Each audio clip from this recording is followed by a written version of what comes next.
Gaseous samples को directly GC system में inject किया जाता है, but liquid and solid samples को वेपोराइज करके गैसियस फॉर्म में चेंज किया जाता है, जिसके लिए हम हीटेड इंजेक्शन पोर्ट्स या फिर स्पेशलाइज्ड सैंपल इंट्रोडक्शन सिस्टम का यूज़ करते हैं। अगर सैंपल लो वोलेटिलिटी या थर्मल स्टेबिलिटी का है तो डेरिवेटाइजेशन टेक्निक का यूज़ किया जाता है। Derivatization is a process of chemically modifying a compound to produce a new compound which has properties that are suitable for analysis using a GC or HPLC. Derivatization के 3 important purpose होते हैं। सबसे पहला और important purpose है volatility. ये help करता है सैंपल को वोलेटाइल फॉर्म में चेंज करने के लिए। दूसरा, डेरिवेटाइजेशन कंपाउंड्स के फिजिको केमिकल प्रॉपर्टीज को चेंज कर देता है, जो क्रोमेटोग्राफिक सेपरेशन को इन्हांस कर देते हैं। इसके साथ ही साथ सर्टेन डेरिवेटिव्स में exhibit stronger signal in detectors like FID. FID is a detector, that is flame ionization detector, or provide better results in the mass spectrometry.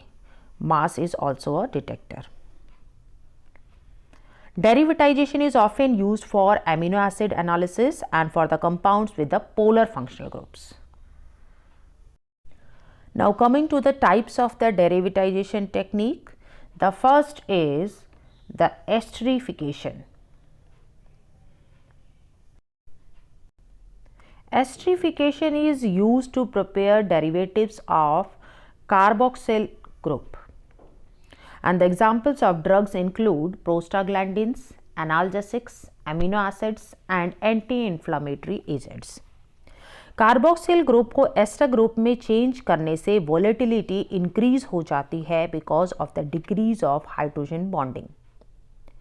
इसे हम 2 मेथड से कर सकते हैं। The first is the Fischer esterification process, जिसमें strong acid के presence में alcohol से रिएक्शन करवाई जाती है।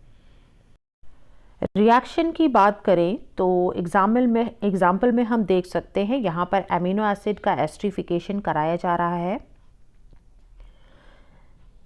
In the presence of HCl, that is the acid, and the methanol. तो हमें क्लोरोमिथाइल एस्टर मिल रहा है which is more volatile. Esterification का दूसरा तरीका है by using the boron trifluoride और the boron trichloride 8 to 14% with the aliphatic alcohol. ये हमारा अल्कोहल है with the R group and this is the acid with the R- group. दोनों को BF3 के प्रेजेंस में रिएक्शन करवाया गया है, तो एस्टर मिला है with the R- of the acid, and this ester is more volatile. Second derivatization technique है acylation and perfluoroacylation.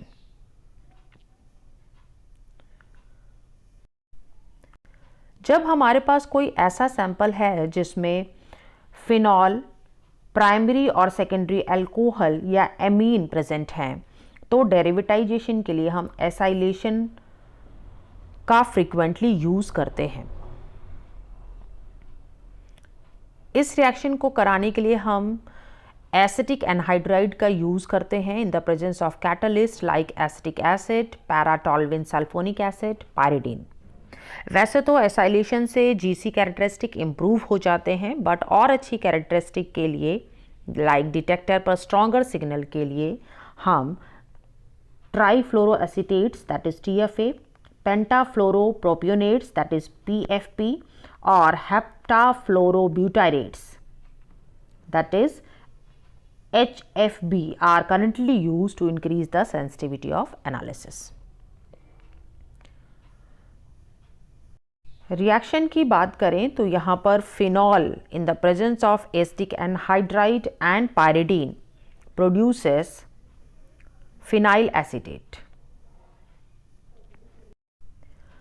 दूसरे एग्जाम्पल की बात करें तो यहाँ पर amine, this is the amine का रिएक्शन TFA दैट इज ट्राईफ्लोरोएसीटेट से करवाया जा रहा है, जिसमें एमीन ग्रुप का एक हाइड्रोजन रिप्लेस होकर COCF3, this is the COCF3 group का प्लेसमेंट हुआ है।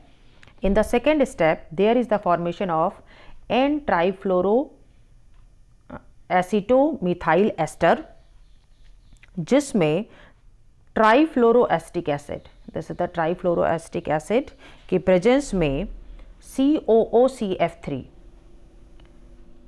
दिस इज COOCF3 ग्रुप का प्लेस हुआ है, जिससे हमें फाइनली N ट्राईफ्लोरोएसिटोमिथाइल एस्टर मिला है। Next derivatization reaction is alkylation. Alkylation alcohols, phenols, amines, imides and sulfhydryl group के लिए किया जाता है जिनके पास लेबाइल हाइड्रोजन होते हैं, ऐसे हाइड्रोजन जिनको इजीली ब्रेक डाउन किया जा सकता है। जो रिएजेंट्स यूज़ किए जाते हैं डेरिवेटाइजेशन के लिए वो हैं diazomethane, methyl amines and the pentafluorobenzylamide. Reaction का एग्जाम्पल देखें तो यहाँ पर phenol in the presence of methylamine produces methoxybenzene. बहुत सारी ऐसी ड्रग्स हैं like barbiturates and anti convulsants जिनके पास इमाइड न्यूक्लियस प्रेजेंट होते हैं and they can be derivatized to form methyl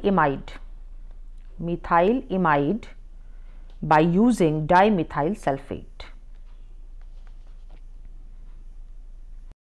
Next derivatization reaction is silylation. Silylation ऐसे groups के लिए किया जाता है like OH, COH, NH2, SH, ये सारे ऐसे ग्रुप हैं जिनके पास एक्टिव हाइड्रोजन प्रेजेंट होते हैं। This active hydrogen group can be replaced by silyl group, and all silylating agents have general formula CH3 whole thrice SiX. सिलाइलेशन ही सबसे ज़्यादा यूज़ होने वाली डेरिवेटाइजेशन टेक्निक है।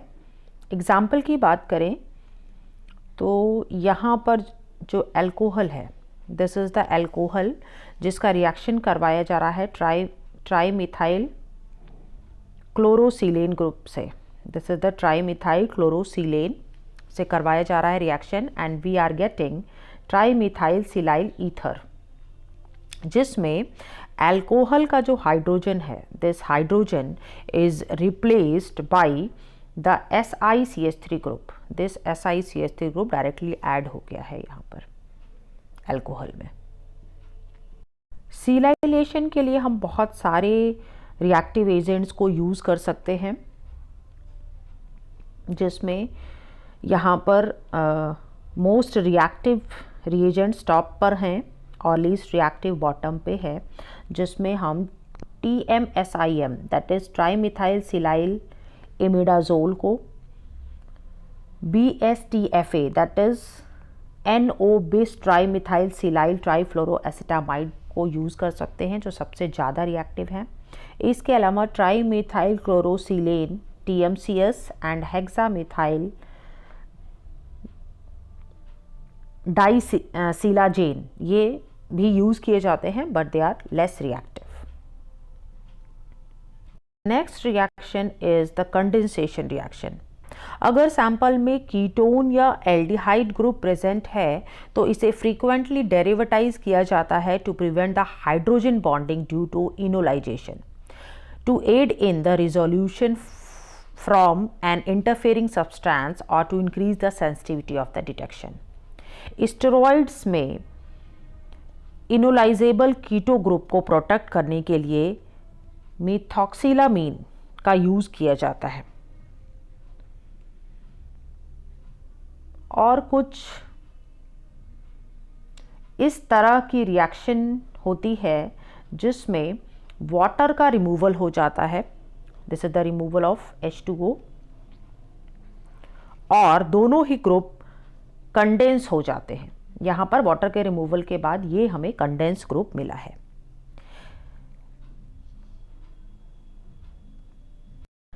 एमीन्स का डेरिवेटाइजेशन करने के लिए भी हम कंडेंसेशन रिएक्शन का यूज़ करते हैं। यहाँ amphetamine, this is the amphetamine which undergo condensation with the carbon disulphide to produce the isothiocyanates which are thermally stable and tailing is minimal. Last but not the least, the cyclization is performed on the compounds containing two functional groups in the close proximity so that the 5-6 membered heterocyclics can be formed. It may be ketals, boronates, triazines and phosphines. Corticosteroid जिसमें alpha OH ketones का cyclization किया जा रहा है with the formaldehyde, this is the alpha OH group, और cyclization formaldehyde के साथ किया जा रहा है। This will form the bismethylene dioxy derivative, this is the bismethylene dioxy derivatives which are thermally stable and permit the resolution of the corticosterone from a mixture of steroids. Phenyl propylamine, this is the phenyl propylamine जो एक कैटिकोलामाइन है, उसको ऑक्साजोलिडोन में साइक्लाइज किया गया है for the derivatization.